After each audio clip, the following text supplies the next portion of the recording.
എല്ലാവർക്കും നമസ്കാരം. ആരും അധികം കണ്ടിട്ടില്ലാത്തൊരു പവർ അഡാപ്റ്റർ ഒന്ന് കാണിക്കാം എന്ന് വിചാരിച്ചിട്ടാണ് ഈ വീഡിയോ ചെയ്യുന്നത്. ഇത് ഒരു റീൽ ടു റീൽ പ്ലെയറിൻ്റെ കൂടെ അതിൻ്റെ അഡാപ്റ്ററായിട്ട് വന്നതാണ്. അപ്പോൾ ഞാനൊന്ന് റീകണക്ട് ചെയ്യാൻ വേണ്ടി നോക്കിക്കഴിഞ്ഞപ്പം ഡിഫറെൻ്റായിട്ട് തോന്നി. സാധാരണ നമ്മുടെ അഡാപ്റ്ററിലെല്ലാം സ്ക്രൂസ് വെച്ചിട്ടാണല്ലോ നമ്മൾ വയറ് പിടിപ്പിക്കുന്നത്. ഇതിപ്പം ക്ലിപ്പാണ്. ഇതിൽ കളർ കോഡ് കൊടുത്തിട്ടുണ്ട്. ക്ലിപ്പിലേക്ക് വയറിനെ എൻ്റെ കയറ്റി വെച്ചിട്ട് ജസ്റ്റ് റിലീസ് ചെയ്യുക. ക്ലിപ്പുകളാണ് അതിൽ ഉപയോഗിച്ചിരിക്കുന്നത്.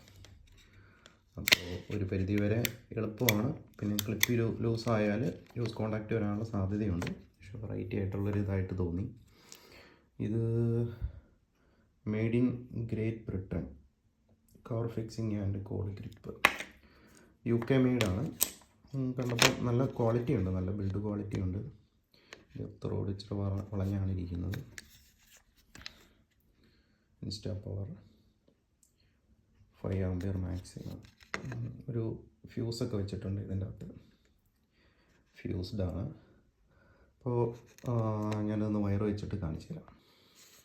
ഇതുണ്ട്, വളരെ സിമ്പിളാണ്. വയർ അതിൻ്റെ അകത്തേക്ക് കയറ്റി വെക്കുക, ക്ലിപ്പ് ചെയ്യുക. അപ്പോൾ എനിക്ക് തോന്നുന്നു അധികം ഇലക്ട്രോണിക്സ് അല്ല ഇലക്ട്രിക്കൽ വർക്കുകളൊന്നും അറിയാത്തവരെ സംബന്ധിച്ച് ഇവിടെയൊക്കെ UK പ്ലഗ് മാറ്റുക അങ്ങനെയുള്ള കാര്യങ്ങളൊക്കെ ചെയ്യാമെന്ന് പറഞ്ഞാൽ അത്യാവശ്യം പൈസ വരുന്നൊരു കാര്യമാണ്.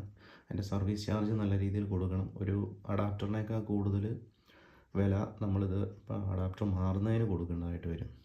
അപ്പോൾ അതുകൊണ്ട് അതിനൊരു പരിഹാരമായിട്ട് വീട്ടിലെല്ലാവർക്കും സ്വന്തമായിട്ട് ചെയ്യാം എന്നുള്ളൊരു സങ്കല്പത്തിലായിരിക്കും ഇങ്ങനെയൊരു സജ്ജീകരണം ഇതിനകത്ത് ഒരുക്കിയേക്കുന്നത്. പ്രത്യേകിച്ച് ലേഡീസിനും ഇലക്ട്രിക്കൽ വലിയ അറിവില്ലാത്തവർക്കും. ഇതിൽ കളർ കോഡ് അടക്കം കൊടുത്തിട്ടുണ്ട്. ബ്ലൂ, യെല്ലോ, റെഡ്, ബ്രൗൺ, ആ രീതിയിൽ. അപ്പോൾ ഇതൊരു കാരണവശാലും കണക്ഷൻ അങ്ങോട്ടും ഇങ്ങോട്ടും മാറിപ്പോകുമോ എന്നും പേടിക്കേണ്ട. സ്ക്രൂ ഡ്രൈവറോ കാര്യങ്ങളോ ഒന്നും ഇല്ലാതെ ഈസി ആയിട്ട് തന്നെ ഇത് ചെയ്യാൻ പറ്റും. അപ്പോൾ എന്തായാലും ഞാനതൊന്ന് കണക്ട് ചെയ്തിട്ടുണ്ട്. അപ്പോൾ ഇതൊന്ന് എല്ലാവരെയും ജസ്റ്റ് കാണിക്കാമെന്ന് വിചാരിച്ചു. Thank you.